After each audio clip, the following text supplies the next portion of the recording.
ایک بادشاہ نے اپنی رعایا پر بہت زور اور ظلم کر کے بہت سارا خزانہ جمع کیا ہوا تھا اور شہر سے باہر جنگل و بیابان میں ایک خفیہ غار میں چھپا دیا تھا۔ اس خزانے کی دو چابیاں تھیں، ایک بادشاہ کے پاس، دوسری چابی وزیر کے پاس، اور ان دونوں کے علاوہ خفیہ خزانے کے بارے میں کسی کو معلوم نہیں تھا۔ ایک دن بادشاہ سیر کے لیے نکلا اور وہ خزانہ دیکھنے کے لیے اس خفیہ غار تک پہنچ گیا۔ دروازہ کھول کے وہ اندر داخل ہو گیا۔ خزانوں کے کمروں میں سونے چاندی کے ڈھیر لگے ہوئے تھے، ہیرے جواہرات الماریوں میں سجے ہوئے تھے۔ دنیا کے وہ تمام انمول ہیرے اس نے اپنے پاس جمع کرنا شروع کر دیا تھا اور ان تمام ہیروں کو اپنے خفیہ خزانے کے ان کمروں میں الماریوں میں سجا کے رکھا تھا۔ بادشاہ ان کو دیکھ کر بہت خوش ہوا۔ اسی دوران اس علاقے سے وزیر کا گزرنا ہوا۔ اسی علاقے سے وزیر کا وہاں سے گزرنا ہوا۔ اس نے خزانے کا دروازہ کھلا دیکھ کر حیران ہو گیا۔ اسے خیال ہوا کہ کل رات وہ جب خزانہ دیکھنے کے لیے آیا تھا، شاید اس وقت اس نے وہ دروازہ بند کرنا بھول گیا تھا۔ اس نے یہ سوچ کر جلدی سے باہر سے دروازے کو تالا لگا کر وہاں سے نکل گیا۔ وزیر نے تو یہ سوچا تھا کہ شاید میں کل رات خزانے دیکھنے کے لیے جب آیا تھا تو شاید میں نے دروازے پہ تالا لگانا ہی بھول گیا، تو اسی لیے اس نے کیا کیا، جلدی سے دروازے پہ تالا لگا دیا اور وہاں سے وہ نکل گیا۔ اندر خفیہ غار میں جو بادشاہ تھا، جب ان خزانوں کو، ان ہیرے موتی جواہرات کو وہ دیکھ کر اس کا دل بھر گیا، تو وہ واپس دروازے پر آیا۔ لیکن یہ کیا ہوا، دروازہ تو بالکل باہر سے بند ہوا تھا۔ اس نے زور زور سے چیخنا اور چلانا شروع کر دیا، لیکن افسوس اس کی آواز وہاں سننے والا کوئی نہیں تھا۔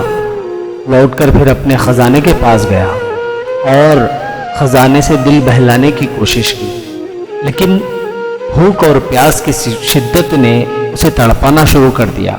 پھر اس نے کیا کیا، پھر ایک بار کوشش کرنے کے لیے دروازے کے پاس آیا، پھر سے زور سے چلانا، آوازیں لگانا شروع کیا، لیکن اس کی مدد کرنے کے لیے وہاں کوئی نہیں تھا۔ وہ نڈال ہو کر دروازے کے پاس گر گیا۔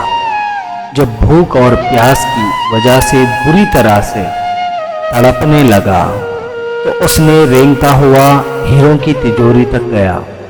اس نے ان تجوریوں کو کھول کر بڑے بڑے ہیروں کو دیکھا کہ قیمت کروڑوں میں تھی۔ اس نے بڑے خوش انداز میں ان ہیروں کو کہا کہ اے ہیرو، مجھے ایک وقت کا کھانا دے دو۔ بار بار ہیروں سے یہی کہتا رہا کہ اے ہیرو، اے میرے ہیرے، مجھے ایک وقت کا کھانا دے دو۔ جب اسے غصہ آیا تو وہ ہیروں کو لے کر وہ دیوار پہ زور سے پٹکا، زور سے دیوار پہ مارا ان ہیروں کو، اور پھر رینگتا ہوا موتیوں کے پاس گیا اور ان سے بھیک مانگنے لگا۔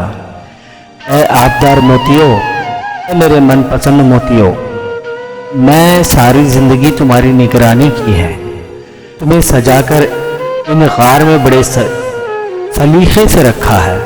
میں ہر دن تمہارے پاس آتا اور تم کو دیکھ کر خوش ہو جاتا۔ میں نے ساری دنیا سے چھپا کر تم کو رکھا، تم مجھے بہت عزیز ہو۔ اے موتیوں، مجھے ایک گلاس پانی دے دو، اور بار بار موتیوں سے یہی کہتا رہا کہ اے موتیوں، مجھے ایک گلاس پانی دے دو۔ وہ بھوک کی وجہ سے چکرا کر زمین پر گر گیا۔ جب بادشاہ کو ہوش آیا تو وہ چاہتا تھا کہ ساری دنیا کو میں ایک پیغام دوں، لیکن افسوس اس کے پاس کاغذ اور قلم نہیں تھا۔ اسے معلوم ہو گیا تھا کہ اب میرا زندہ رہنا ناممکن ہے، تو اسی لیے اس نے کیا کیا، ایک پتھر سے اپنی انگلی کو کچیلی، اپنی انگلی کو پتھر لے کر زخم کیا اور بہتے ہوئے خون سے اس نے دیوار پر کچھ لکھ دیا۔ پھر ملک میں سپاہی بادشاہ کو ڈھونڈ رہے تھے، جگہ جگہ چپے چپے چھان مارے، لیکن بادشاہ کہیں نہیں ملا۔ ساری حکومت مل کر بادشاہ کو تلاش کرتے رہے، لیکن بادشاہ کا کوئی پتہ نہیں تھا۔ جب کئی دن تلاش کے بعد وزیر خزانے کو دیکھنے کے لیے آیا، جب وزیر دروازہ کھول کر اندر داخل ہوا تو اس نے کیا دیکھا؟ بادشاہ ہیرے موتی اور جواہرات پر مرا پڑا ہوا ہے، اور سامنے کی دیوار پر خون سے لکھا ہوا ہے، ساری دولت اور سارا خزانہ گلاس پانی کے برابر بھی نہیں ہے۔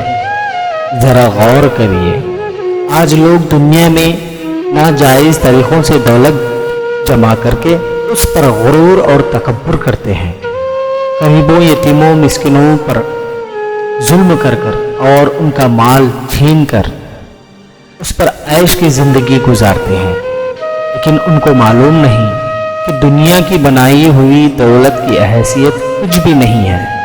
یہ ساری دولت اسی دنیا میں ختم ہونے والی ہے۔ اگر ہم نے دنیا میں ناجائز طریقے سے دولت کمائی تو یقین کیجئے یہی دولت ہمیں کل قیامت کے دن جہنم گھسیٹ کر لے جائے گی۔ تو لہٰذا میرا مشورہ ہے، دنیا کی دولت پر غرور اور تکبر کرنا چھوڑ دیجئے۔ اس کو ایک نہ ایک دن یہی چھوڑ کر جانا ہے، چاہے کتنا بھی کما لو۔ ایک ایسا دن آنے والا ہے، ساری دولت یہی چھوڑ کر جانا ہے کہ اس کی حیثیت کچھ بھی نہیں ہے، کم از کم ایک گلاس پانی کے برابر بھی نہیں ہے۔ دولت تو وہی اچھی ہے جو کسی کے کام آ جائے۔ آج ہم اپنی آخرت کو برباد کر دنیا میں بے شمار دولت اور پیسے جمع کر رہے ہیں۔ پیسوں کو جمع کرنے کے بدلے میں آخرت کو برباد کر رہے ہیں۔ جائز اور ناجائز دونوں طریقوں سے انسان دولت کمانا چاہتا ہے، چاہے وہ دولت جائز طریقے سے ہو یا ناجائز راستے سے کمائی ہوئی ہو۔ انسان کو تو بس دولت چاہیے۔ اس دولت کی وجہ سے اس دنیا میں ہم کچھ دن کے لیے آرام اور سکون تو حاصل کر لے سکتے ہیں، لیکن جب مرنے کے بعد اس پر سوال کیا جائے گا تو تب ہم اللہ تعالیٰ کو کیا جواب دیں گے؟ اگر ہماری دولت ناجائز طریقوں سے کمائی ہوئی ہے تو یہی دولت کل بروز قیامت کے دن ہمارے گلے میں پھانسی کا پھندا بن سکتی ہے۔ یہی دولت کی وجہ سے جہنم کی آگ میں جلنا پڑے گا۔ دولت اتنی ہی اچھی ہے جتنی ضرورت ہے۔ ہمیں چاہیے اس دنیا میں مال ضرور جمع کریں، لیکن جائز طریقے سے، اور پھر کمائے ہوئے اس مال سے غریبوں کا حصہ بھی نکالیں، یتیموں کا حصہ بھی نکالیں، پڑوسیوں کا بھی خیال کریں۔ اگر ناجائز طریقوں سے کمایا ہوا مال لے کر خدا کے لیے مسجد بھی بنا لو، یا پھر سارا مال خیرات کر دو، وہ مال کے بدلے میں تمہارے نامہ اعمال میں کچھ نہیں لکھا جائے گا۔ اس کی وجہ تمہارا کمانے کا جو راستہ تھا وہ غلط تھا۔ انسان کو اس دنیا میں زندگی گزارنے کے لیے 2 وقت کا کھانا اور 2 جوڑا کپڑے، انسان کے لیے یہی کافی ہے۔ 2 وقت کا کھانا اور 2 جوڑے کپڑے انسان کے لیے، بندے کے لیے یہی کافی ہے۔